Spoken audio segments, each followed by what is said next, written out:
Hello guys, banking Spartan के इस YouTube channel में आप सभी का स्वागत है। So here is news coming from the AI. Airport authority of India ने उसकी जो वैकेंसीज थी मैनेजर की और जूनियर एग्जीक्यूटिव की वो रिलीज़ कर दी है। सो अगर आप एक बैंकिंग एस्पिरेंट है और आपका टेक्निकल थोड़ा स्ट्रॉन्ग है तो आपके लिए एक गोल्डन अपॉर्चुनिटी है किसी भी पीएसयू में काम करने के लिए। तो without any delay let's discuss about this vacancies. तो सबसे पहले हम इसमें जान लेते हैं कि कौन कौन सी वैकेंसीज किस किस के लिए है और कितना एक्सपीरियंस मांगा है किस किस के लिए, है ना। तो सबसे पहले मैनेजर की बात करें तो ऑब्वियस सी बात आपको पता है मैनेजर की वैकेंसीज है, तो इसमें एक्सपीरियंस तो मैंडेट हो गई। तो इसमें 5 ईयर्स का एक्सपीरियंस मांगा है, जैसा आप देख सकते हो। इसमें बीई मांगी है, डिग्री होनी चाहिए फायर में, मैकेनिकल इंजीनियरिंग में या ऑटोमोबाइल इंजीनियरिंग में।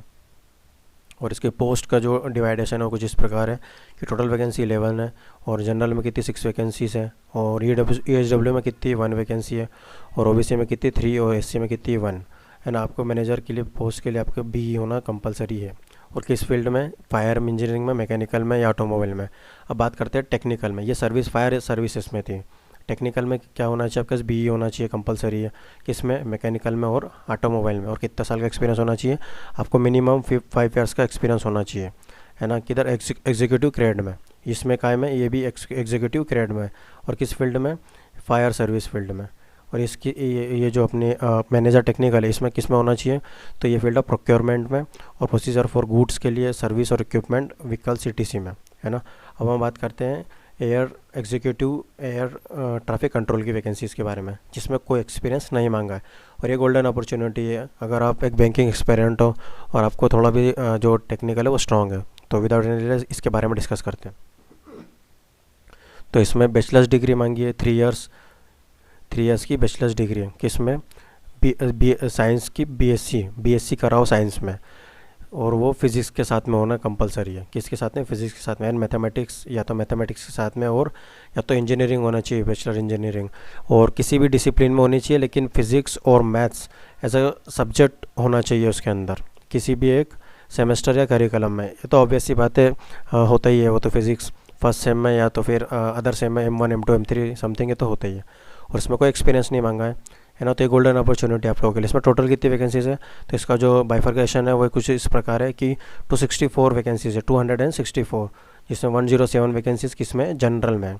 और EHW में 26 है, OBC में जो है वो 72 है, और SC में 40 है, और जो ST में कितनी? 19 है। तो टोटल वैकेंसीज कितनी है? 264, है ना। तो एक है। उसके बाद जो अदर वैकेंसीज़ की बात करें, जो जूनियर एग्जीक्यूटिव एयरपोर्ट की वैकेंसीज़ है, तो उसमें एक देख लेते हैं हम उसमें कितनी वैकेंसीज़ हैं। तो एक सेकंड। हाँ, तो जो हम जूनियर एग्जीक्यूटिव की बात कर रहे थे, तो जूनियर एग्जीक्यूटिव एयर ट्रैफिक की हमने बात कर ली। तो जूनियर एग्जीक्यूटिव एयरपोर्ट ऑपरेशन, तो एयरपोर्ट ऑपरेशन में ग्रेजुएट चाहिए साइंस से, और MBA भी मांगा है 2 ईयर्स का। अगर आपके पास ग्रेजुएट हो साइंस से तो MBA होना कंपलसरी है।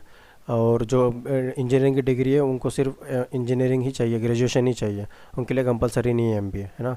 तो ये दोनों वैकेंसीज इंजीनियर की जो स्ट्रीम वाले हैं वो फिल कर सकते हैं। इसमें भी कोई एक्सपीरियंस नहीं मांगा है, कोई एक्सपीरियंस की डिमांड नहीं है इसमें। टोटल वैकेंसीज कितनी है?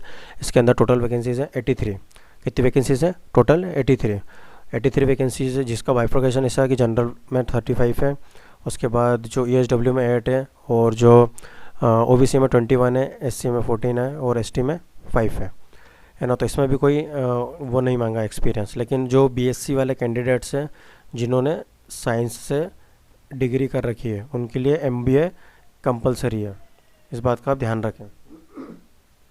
उसके बाद जो जूनियर एग्जीक्यूटिव जो टेक्निकल है उसकी बात करें तो इसमें BTech मांगा है, मैकेनिकल और ऑटोमोबाइल में कंपलसरी। ये सभी इंजीनियरिंग की डिग्री वालों के लिए नहीं है ना। ये सिर्फ किसके लिए है? ये सिर्फ मैक वालों के लिए है, और किसके लिए है? ऑटोमोबाइल वालों के लिए, ऑटोमोबाइल और मैकेनिकल वालों के लिए। और इसमें भी कोई एक्सपीरियंस नहीं मांगा है, नो एक्सपीरियंस डिमांड। और इसमें टोटल वैकेंसीज कितनी है? इसमें टोटल वैकेंसीज 8 है। उसके बाइफर्केशन इस प्रकार है कि 5 जनरल में है, EHW में कोई वैकेंसीज नहीं है, OBC में 2 वैकेंसीज है, SC में 1 वैकेंसीज, और ST में कोई वैकेंसीज नहीं है ना। अब तो ये हो गई वैकेंसीज़ का। अब इसमें जो कुछ इंपॉर्टेंट पॉइंट है वो हम थोड़ा सा इसमें डिस्कस कर लेते हैं।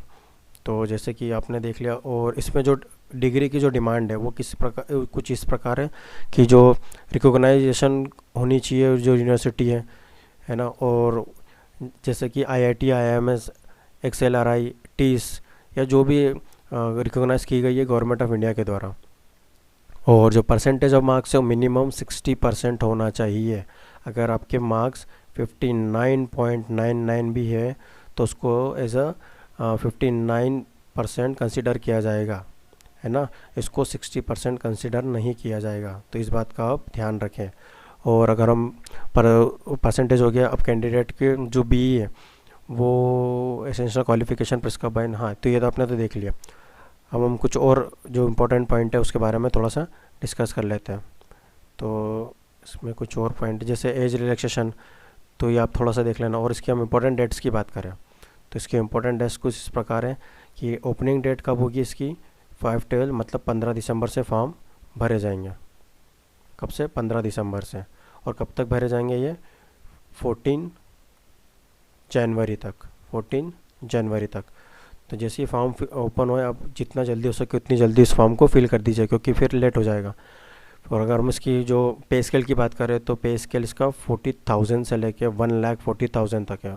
गोल्डन अपॉर्चुनिटी आप लोगों के लिए।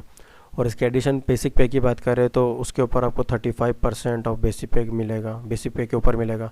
उसके बाद HRA वगैरह जो भी बेनिफिट्स इंक्लूड होंगे, है ना। और इसका CTC जो बनेगा, मैनेजर का जो CTC बनेगा वो बनेगा 18 लाख अप्रॉक्सीमेटली पर ईयर।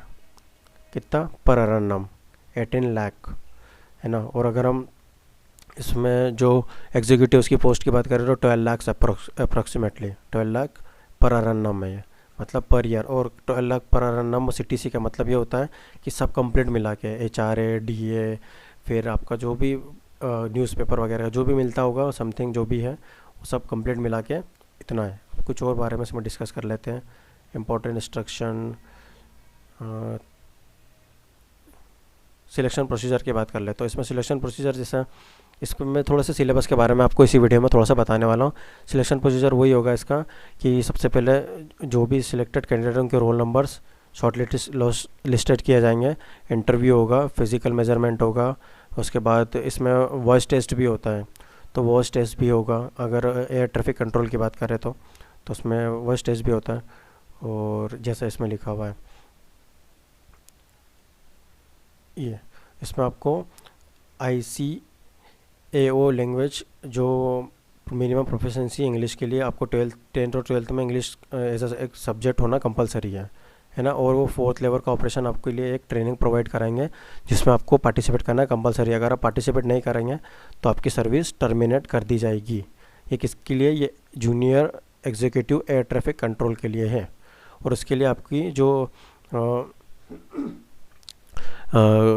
आपकी जो वॉइस है वो भी टेस्ट की जाएगी। इसमें मेंशन तो था, चलो ठीक है। तो इसमें आपकी जो वॉइस है वो भी टेस्ट की जाएगी, है ना। और इसके बारे में थोड़ा सा और इसके जो फ़ीस है उसकी बात कर लेते हैं कि इसमें जो फ़ीस वगैरह कितनी लग रही है। तो 1,000 रुपीज़ इसमें जो जनरल कैंडिडेट है उसकी फ़ीस है, जनरल, ESW और OBC की। ये रहा। सो ये देख सकते हो आप कि 1,000 रुपीज़ जो है वो जनरल और ESW की है। ESW और OBC तीनों की फ़ीस कितनी है? 1,000। और अगर हम ST, SC और फीमेल कैटेगरी की बात करें तो उनकी फ़ीस कितनी है? 170 ओनली, मात्र 170 रुपये, है ना। तो ये बात ध्यान रखिएगा। और हम अब बात करते हैं इसके सिलेबस के बारे में। Without any delay let's talk about syllabus.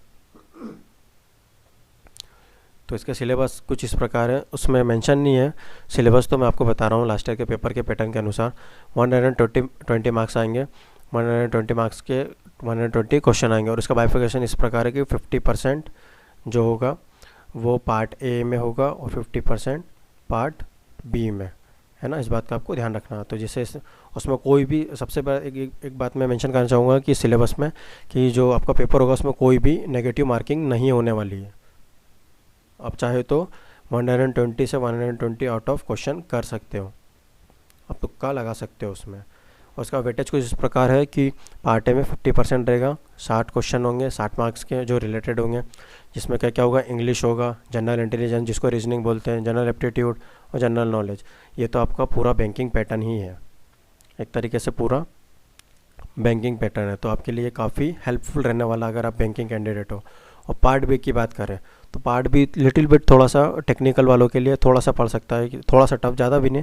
तो ये मैथमेटिक्स और फिजिक्स रहने वाला है, जो कि 60 मार्क्स का आएगा, 60 क्वेश्चंस, है ना। तो आपको उसको थोड़ा सा रिवाइज कर लेना, मगअप कर लेना, तो आपके कॉन्सेप्ट क्लियर हो जाएंगे। तो ये काफ़ी ईजी रहने वाला है, इतना टफ भी नहीं होने वाला पेपर, आप क्लियर कर सकते हो ईजीली, है ना। और स्पेशली बी वालों के लिए तो ईजी रहता है ये, क्योंकि बी वालों का मैथमेटिक्स काफ़ी स्ट्रांग होता है, मैथमेटिक्स भी और फिज़िक्स भी, उनके जो वो कॉन्सेप्ट्स होते हैं वो काफ़ी क्लियर होते हैं, है ना। तो ये था सिलेबस के बारे में। और जनरल नॉलेज, जनरल नॉलेज तो आपको करंट अफेयर से ही आएगा। और न्यूमेरिकल एबिलिटी भी आपका स्ट्रांग हो गई, आपका न्यूमेरिकल एबिलिटी स्ट्रांग होगा तो ऑब्वियस सी बात है आपका मैथमेटिक्स स्ट्रांग ऑलरेडी ही होगा। और थोड़ा सा ये किस लेवल पर आएगा, ये 12th लेवल पर आएगा। तो आप जो 12th लेवल का थोड़ा है 10th और 12th का, उसका थोड़ा सा मैथमेटिक्स एक बार देख लेना, है ना। अगर आपको उसका थोड़ा बेसिक्स आना, क्योंकि बेसिक्स लिखा है इसमें कॉन्सेप्ट जो कि एप्लीकेशन लेवल पर है, ऐसे नॉर्मल लेवल पर नहीं। फिजिक्स के जो भी कॉन्सेप्ट्स वगैरह, लॉ वगैरह, रूल जो लगते हैं स्पेशली ऑब्जेक्ट के ऊपर, तो ये थोड़ा सा देख लेना, है ना। क्योंकि वेटेज रखता है थोड़ा 50%। अगर आपने इसमें से 25% भी लिया तो आप ये मान के चलो कि आपका जो पेपर है वो क्लियर होने के काफ़ी ज़्यादा हाई चांसेस हैं। और इसमें बात करें तो इसमें तो ऑलरेडी बैंकिंग पैटर्न वाले काफ़ी स्ट्रांग होते ही है ना। सो ये था एक कम्प्रिहेंसिव वीडियो फॉर एआई की वैकेंसीज़ के लिए, है ना। आप एक बार थोड़ा सा इसको और देख लीजिएगा, इसके नोटिफिकेशन को मैं, इसकी जो लिंक है वो इस वीडियो के डिस्क्रिप्शन में डाल दूँगा, है ना। तो ये था एक comprehensive video for airport authority of India की वैकेंसीज़ को लेकर। So that's all from my side, and please do subscribe your own channel for more updates banking Spartan. Thank you.